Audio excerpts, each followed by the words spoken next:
उत्तर प्रदेश की विभिन्न बोलियों को, भोजपुरी, अवधी, ब्रज और बुंदेलखंडी को इस सदन में सम्मान मिल रहा है और हमारी सरकार तो इन सब के लिए एक एकेडमी का भी गठन, अलग अलग एकेडमी के गठन की कार्रवाई को भी आगे बढ़ा रही है। ये सभी हिंदी की उपभाषाएं हैं, यानी हिंदी की बेटियां हैं।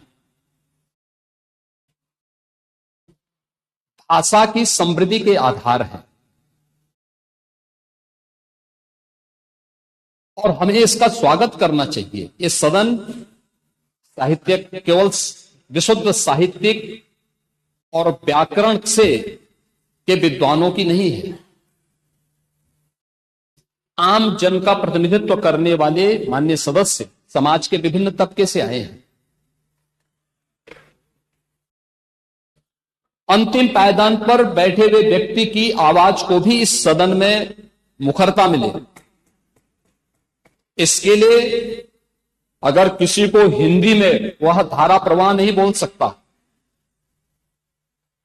तो उसको भोजपुरी में भी अपनी बात को रखने का अधिकार मिलना चाहिए, अवधी में, ब्रज में या बुंदेलखंडी में उसको रखने का अधिकार मिलना चाहिए। ये कौन सी बात हो गई कि भोजपुरी में ना बोले, अवधी में इसका विरोध, हिंदी में ना बोले और उर्दू की आप वकालत कर रहे हैं? बड़ी विचित्र बात है।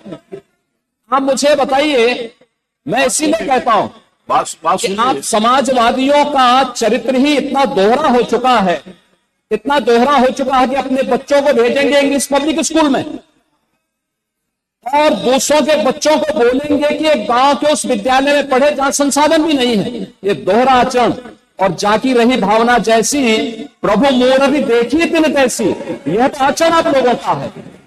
इसीलिए आपने कल भी भोजपुरी का विरोध किया, अवधी का विरोध किया, बुंदेलखंडी का विरोध किया और आप लोग अपने दैनिक जागरण में, दैनिक जीवन में इस प्रकार के आचरण के आदी हो चुके हैं। और इसलिए अध्यक्ष जी, इसका अभिनंदन हम लोग करते हैं और इन बोलियों को सम्मान मिलना चाहिए। इनके संरक्षण के लिए ही हमारी सरकार भोजपुरी एकेडमी का गठन कर रही है, अवधी एकेडमी का गठन कर रही है संत तुलसीदास जी के नाम पर। इसी के आधार पर ब्रज भाषा इतनी समृद्ध भाषा है। सूरदास जी ने अपनी सभी रचनाएं उसी भाषा में दी हैं। संत तुलसीदास जी ने अपनी कालजयी रचना रामचरितमानस, जो इस सदन में ही नहीं, उत्तर भारत के अंदर और भारत से प्रवासी हुए जितने भी ऐसे लोग हैं जो मॉरिशस में या दुनिया के फिजी में या दुनिया के किसी देश में गए, उनके संकट काल में रामचरितमानस ही तुलसीदास जी का अवधी भाषा में रचा गया रामचरितमानस ही उनका सहारा बना था। और आज जब उसको सम्मान मिल रहा है तो आप उसका विरोध कर रहे हैं। बड़ी विचित्र सी स्थिति है। आप हर अच्छे कार्य का समाज, आज के यही ढोंग है आप लोगों का, यही ढोंग है। हर अच्छे कार्य का आप विरोध करेंगे, हर अच्छे कार्य का आप विरोध करेंगे। हर अच्छा कार्य जो प्रदेश के हित में है, देश के हित में है, आप उसका विरोध करेंगे।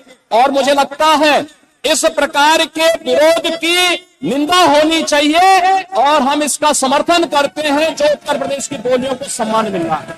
मैं आपका धन्यवाद करूंगा और विधानसभा सचिवालय को इस बात के लिए धन्यवाद दूंगा।